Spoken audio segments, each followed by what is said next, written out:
জন্মগ্রহণের পর মানুষের জন্য এই নাম অত্যন্ত গুরুত্বপূর্ণ হয়।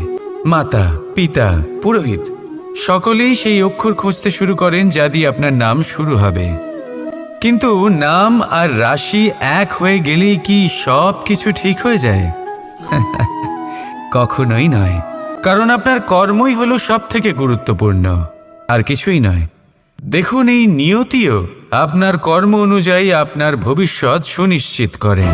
যদি আপনাকে উদাহরণ দিই, তাহলে ভাবুন, একদিকে ছিলেন রাম আর অন্যদিকে রাবণ।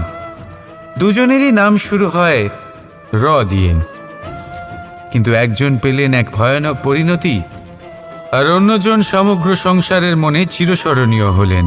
তাহলে মনে রাখবেন, নাম নয়, কর্মই হলো শ্রেষ্ঠ। আর যদি তা শ্রেষ্ঠ হয়, তাহলে আপনার নাম এমন স্থানে পৌঁছবে যা সংসারের কেউ মুছে ফেলতে পারবে না।